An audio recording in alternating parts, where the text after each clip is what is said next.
Hindi na niya kaya.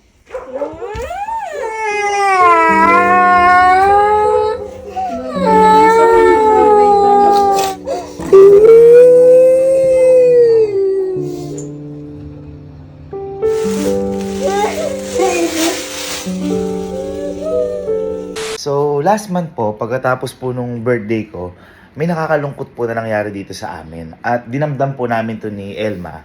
Pero hindi po namin akalain na mas dadamdamin po ito ni Sky. Ayan. Kasi po, last month po, June 11, sa mga hindi po kasi nakakaalam, di ba po, nag-adapt po kami ng magiging kapatid ni Sky. At yun po si Ku, ayan, yung papi po na sabi ko magiging kapatid ni Sky.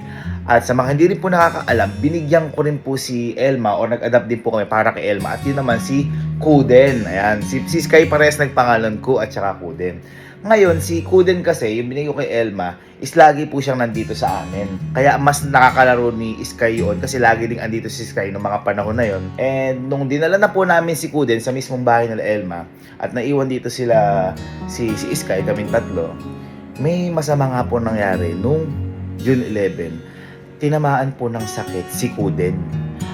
Ito po si Sky po, mas na-attach po siya kay Kuden kasi lagi nga po sila magkalaro at saka yung short time na yun pa lang yung kakabigay ko sa pareha sa dalawa. Yung pala kaka-adapt namin. So, ang nangyari po, kailangan pong dalhin sa ospital si Kuden kasi po tinamaan siya ng parbo. Ayan. Ay, namatay pa. Ayan. Ayan. bigla naman ako dito. Mukhang nagpaparamdam si Kuden.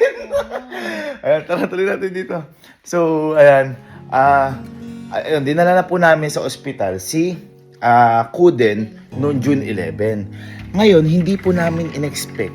Nung sinabi po namin kay Sky yun, ito po yung naging reaction niya. Tingnan mo na siya.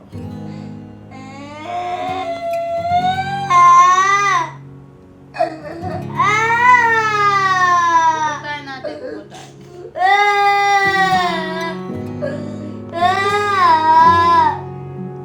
Pupuntahan natin. Tatanong ako sa'yo. Eh, paano talaga pag namatay na si Kuden?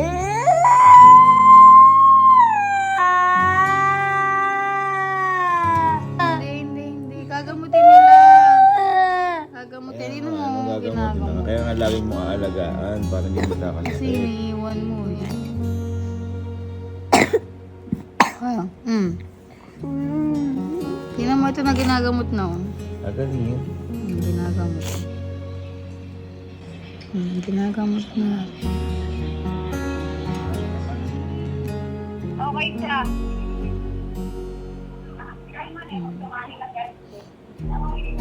Umuwi ka na, dalawin mo bukas. Mary, gumagalaw pa ba si Kuden?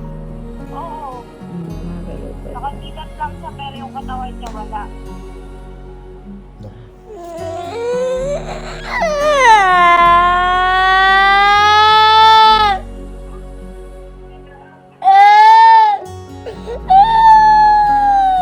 Yan. Hindi ko po alam kung ano yung mararamdaman ko kasi kahit kami nalulungkot pero hindi ko po akalain na sobrang magiging malungkot ng ganun si Sky kasi sobrang iyak niya po talaga. Ngayon, masama na po yung nangyari ng June 11 pero mas masama po yung nangyari nung kinabukasan. Dahil kinabukasan po talaga is namayapa na po si Kuden. Ayan. And hindi po namin alam kung paano sasabihin kay Sky kasi sobrang na-attach po talaga Sky at sobrang iyak niya po talaga. Kaso, kailangan niya malaman yung katotohanan.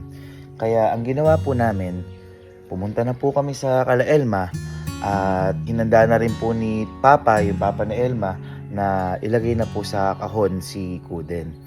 At ito po yung mga nangyari nung pumunta po kami kala Elma. Ito po. Saan mo kanina, ano? Ha? Di ka? Di ko mahal si Ku. Ang mahal ko lang si Kuden. Kuden.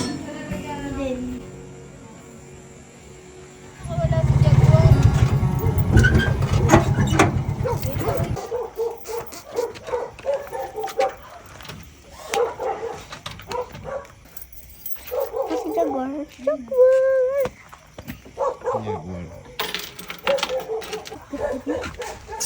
Sky. Inantay ka talaga nito kasi. Wala na siya.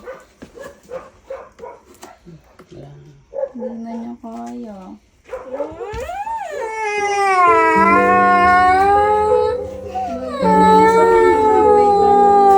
Eh, hindi na daw niya kaya kasi nga.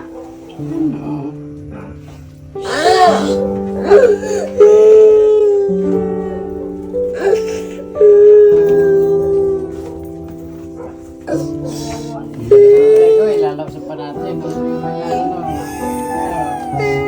Siyempre, directors namin. Ano gagawin? Babay ka na sa kanya.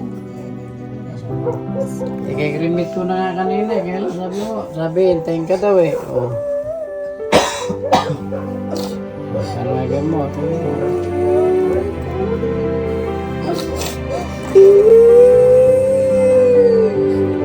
Hindi ka umiiyak. Pero pa yung ano tawag doon, yung saka, yung parbo po. Oh, yun nga yun. May tumatama po talaga yun ng ano, ng kahit na po sobrang alaga po, ano.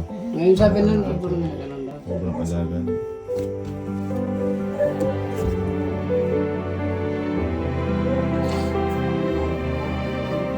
Yung mga basta ikaw may update na lang lang. Lagi nga. Iiyak na rin ako.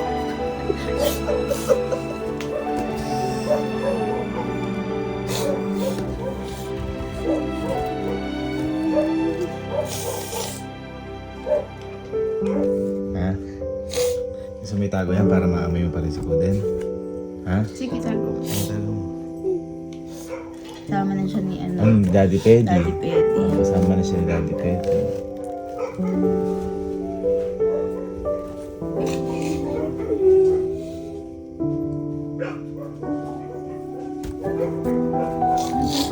Sorry ka, hindi ka na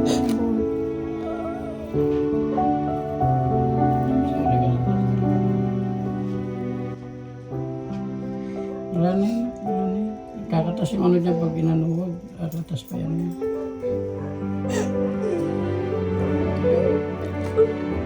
Ha? Ano?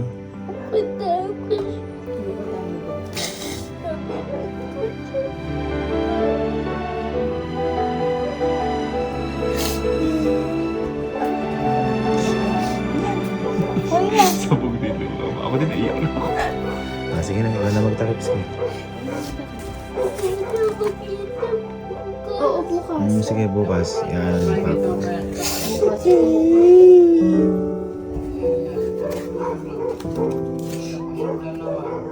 Nagawa siya ni Papa. Bibili tayo ng kanya.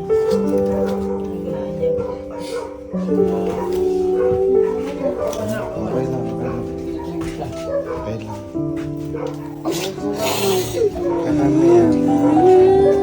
Yan.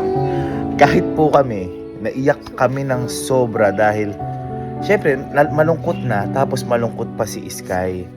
Tapos, ayun nga, nangihiling siya kagad na merong kapalit. Pero hindi ganun nagtumatakbo ang mundo. Kailangan, hindi naman ano yan eh, hindi material na bagay yan. Buhay yan, kaya hindi siya ganun. So, naisip namin ni Elma, what if kaya kako, ipa-taxidermy natin. Taxiderm, parang ganun, ayan. Ngayon, kumontak kami. Tapos, pero matagal na eh, no? Matagal na yun naka parang ililibing na talaga dapat. Ngayon, oo, tapos nung sabi nga sa taxiderm namin, lagyan daw ng yelo, tapos sa may asin yung mga yelo para ma-maintain, ma-preserve pa. Ngayon, ito pa mas nakakaiyak kasi wala po kami sa bahay ni Elma. Pero si Sky, nagpaiwan na po doon kasi gusto niya nga po makasama yung aso. Nung nilagay na po sa kahon, so ice box si Kuden, tingnan niyo po yung naging tagpo. Para po talagang, basta masakit po sa dibdib, nakakalungkot. Ito po yung nangyari po sa kanila. Ba nag-iiyakan kayong dalawa?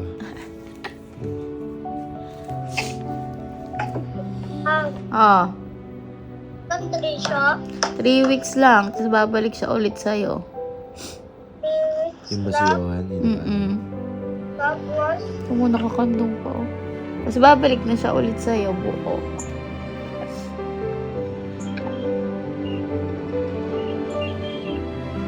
Kaya nandyan na po isusundo kay ano. Hindi, anuhin siya.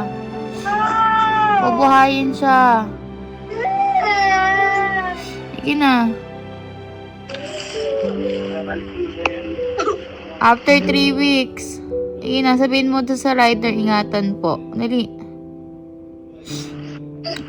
Andyan na sa labas.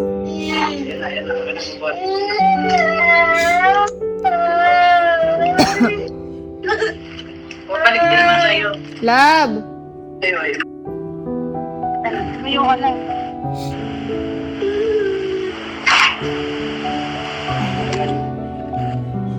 Sabihin mo na kay sir. Sir, ano daw sasabihin? Huwag ka na umiyak. Babalik din siya after 3 weeks. Papataksi. Halika na, babalik din naman sa'yo. Babalik sa'yo. Balik sa inyo. Huwag ka na umiyak.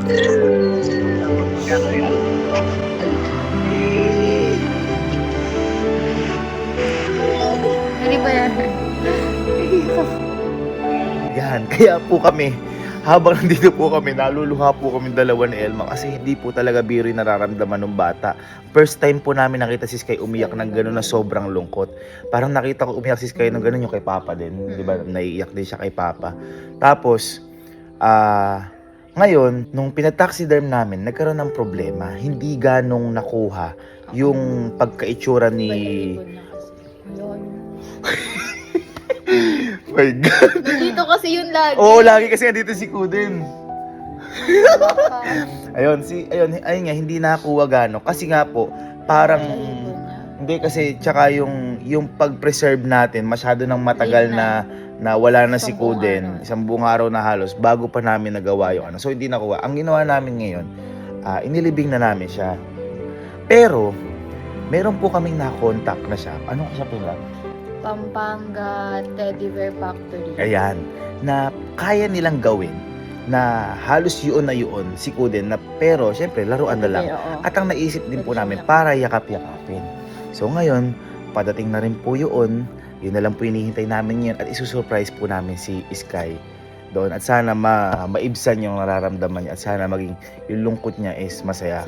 Although wala na talaga si Kuden, pero at least lagi niyang maaalala si Kuden. Kaya sa mga 4 babies natin yan, lagi niyo po sila ingatan kasi yung sa amin po, maingat na maingat po kami doon. Kaso yun nga po, tinamaan po talaga ng sakit. Ginawa po namin lahat, kaso wala po talaga. Kailangan na po niyang mamahinga. So ayan, hinihintay lang po namin ngayon si Kuden na ibibigay po namin kay Sky. And ayan, excited na po kami.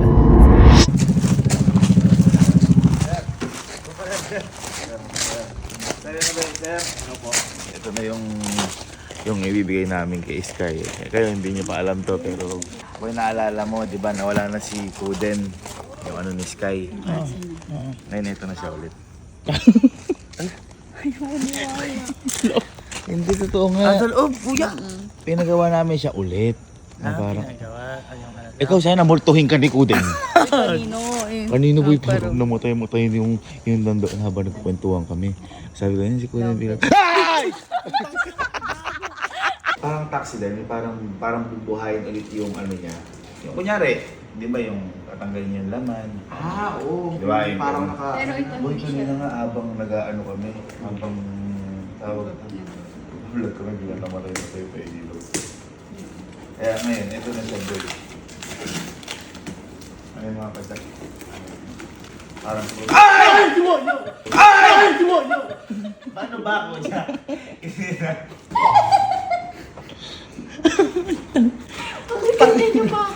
Bakit ganyan na kayo? Ewan sa'yo. Wow! Ala pa! Ala pa. Ito na si Kuden. Oh my God! Ay, gago, oo nga! Ano mo iyak si Sky? Gago. Ito nga. Diba? Thank you po. Thank you po. Oo nga, dito. Ano kasi halos wala pa ata isang buwan na nung nagkasama-sama tayo na Kuden. Kasi nga, yung tinamaan siya ng parbo. Actually, si Cookie din. Diba? Tinamaan din ng parbo. Yung Pero pinakaligtas. nakasurvive yun. Yung binigay kong aso kay Elma. Gago, kamukha niya. May iiyak si Sky na to. Hindi ko alam kung may iiyak, pero sana matuwa. Miss na. Tara.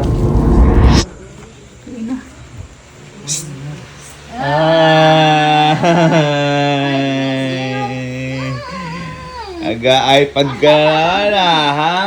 Pag nga. Uy! Miss kita eh. Laki mo na. Sky, may sabihin ako sa'yo. Naalala mo si Kuden? Di ba si Kuden, wala na siya. Ay, ito. Di ba wala na si Kuden? Tapos naalala mo nung nilagay niya sa may box. Tapos ikaw pa ngayon naghatid sa kanya, di ba? Ha? Namimiss mo na siya. Namimiss mo na siya. Ha? Miss mo na. Pero, kaso, ayun nga, Hindi na siya. wala na talaga. Wala na talaga si Kuden. Pero, may surprise na lang sa'yo si Ninong.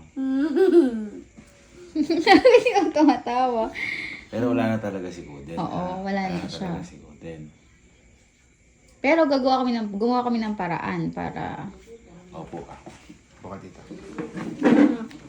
Ipikit ako. Ha? Sige, ganyan pa. Pikit ka. Huwag niya. Sige. Pikit ka muna. Namimiss mo na si Kuden. Ah. Paano? Hindi na talaga siya okay lang. Miss na miss ka na niya. Wala ba kanina? Nagparamdam sa amin si Kuden. Nakakatakot mo. Nakalbutan na ako. Nakalbutan na ako. Di ba nga, lagi kang binabantayan ni Kuden. Ha?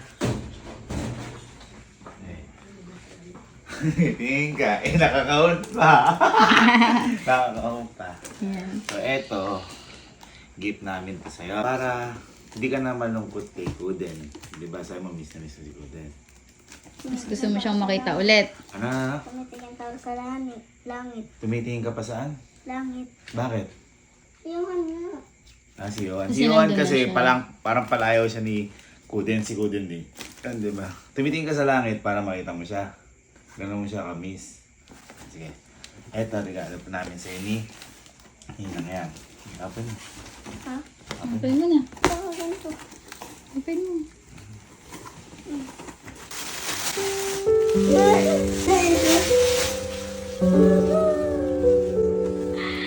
Open mo, dali. Wow! Sino yan? Sino yan? Kaya iiyak na iiyak ka ata. Sino yan? Uy. Sino yan? Tanggalin mo sa plastic glove. Si Johan? Ha? Si Johan ba yan? Si Kuden? Ha? Inis mo na siya? Yeah, ayan. Maakap mo na ulit. Ayan. Kamu. Si Johan at si Kuden. O mukha no. Nakapin mo. Wow.